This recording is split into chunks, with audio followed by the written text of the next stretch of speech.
അമിത്തിന്റെ വിഷയം മാത്രമാണ് നമുക്കിപ്പോൾ ശ്രദ്ധയിൽപ്പെട്ടിട്ടുള്ളൂ. അത് കൂടുതൽ അന്വേഷിക്കേണ്ടതായിട്ടുണ്ട്.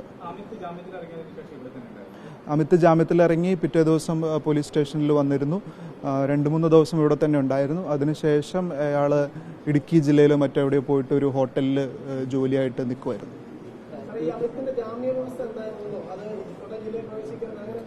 ജാമ്യ വ്യവസ്ഥകൾ ഉണ്ടായിരുന്നില്ല. കാരണം നമ്മൾ അപ്പോഴേക്കും കുറ്റപത്രം സമർപ്പിച്ചിരുന്നു.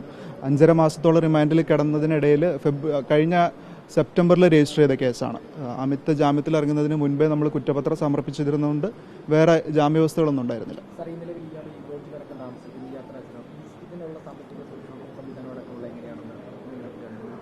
അത് ഒരുപക്ഷെ ജയിലിൽ നിന്ന് ഇറങ്ങിയതിന് ശേഷം ഇടുക്കിയിൽ പോയി ജോലി ചെയ്ത് ഉണ്ടാക്കിയ കാശായിരിക്കാം.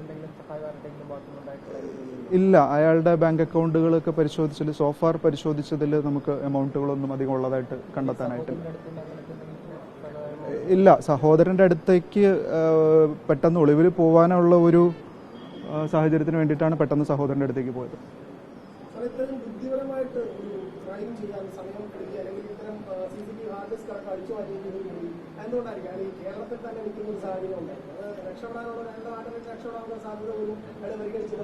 അത് ഞാൻ കഴിഞ്ഞ ദിവസങ്ങളിൽ പറഞ്ഞ പോലെ നമുക്ക് ക്രൈം സീൻ പരിശോധിച്ചപ്പോൾ തന്നെ ആ hard disk CCTV hard disk മൊബൈലും എടുത്തുകൊണ്ടുപോയി എന്നുള്ളതല്ലാതെ വേറെ യാതൊരുവിധ പ്രൊഫഷണൽ രീതികളും നമുക്ക് കണ്ടെത്താൻ കഴിഞ്ഞില്ല.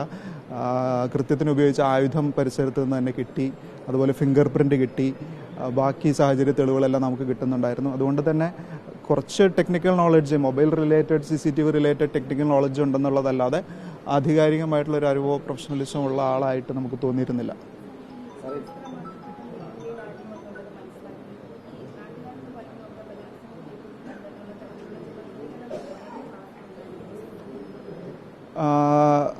അവർ ഒരിക്കലും ഡെലിബറേറ്റ്ലി വിവസ്ത്രരാക്കപ്പെട്ട നിലയിലല്ല നമുക്ക് കണ്ടെത്തിയത്. രാത്രി കിടന്നുറങ്ങുന്ന ഇതിൻ്റെ ഇടയിൽ നടന്നൊരു കൃത്യം എന്നുള്ള നിലയ്ക്ക് വസ്ത്രം മാറി കിടന്നിരുന്നു. അത് സത്യമാണ്.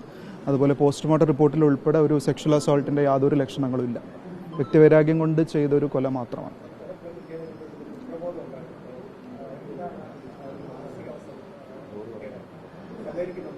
പ്രതി പൂർണ്ണമായിട്ടും സഹകരിച്ചു. നമ്മളോട് എല്ലാ വിവരങ്ങളും കൃത്യമായിട്ട് പറഞ്ഞു. ഇന്നലെ തന്നെ റിക്കവറിയുടെ വിവരങ്ങളാണെങ്കിലും എവിടെയാണ് ഫോണും DVR ഉപേക്ഷിച്ചതെന്ന് പറഞ്ഞു. നമുക്ക് കൃത്യമായിട്ട് തന്നെ റിക്കവറി നടത്താൻ സാധിച്ചു. ആൾക്ക് വിജയകുമാറിൻ്റെ കൊലപാതകത്തെ പറ്റി പറയുമ്പോൾ യാതൊരുവിധ കൂസലുമില്ല. അതേസമയം കുടുംബത്തിലെ സാഹചര്യങ്ങളെക്കുറിച്ച് നമ്മൾ ചോദിച്ച് മനസ്സിലാക്കുമ്പോൾ ആൾ തികച്ചും അപ്സെറ്റാണ്.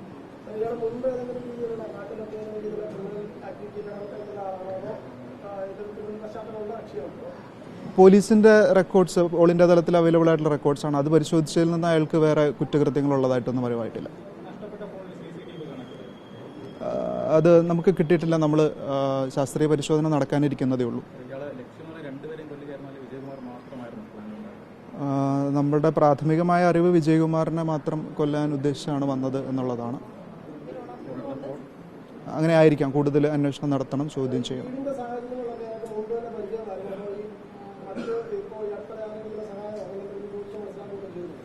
ഇല്ല, ഇയാളുടെ കുറ്റസമ്മത മൊഴിയിൽ നിന്ന് നമുക്ക് മനസ്സിലാക്കിയിരിക്കുന്നത് ആ വീട്ടിൽ ഭാര്യയും ഒത്ത് ഔട്ട് ഹൗസിൽ താമസിച്ചിരുന്ന ആളാണ്.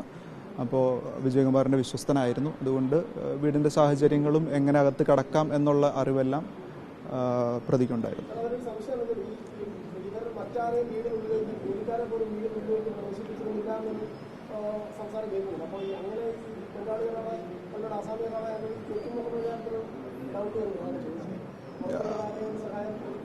ഇല്ല, അങ്ങനെ യാതൊരുവിധ അറിവും നമുക്ക് നിലവിൽ ലഭ്യമായിട്ടില്ല.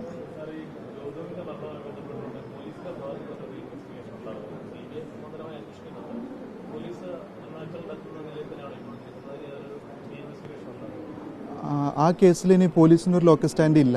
നമ്മളുടെ കയ്യിൽ നിന്ന് കേസ് പോയി. കേസ് ഫയൽ ഉൾപ്പെടെ നമ്മൾ CBIക്ക് കൈമാറി.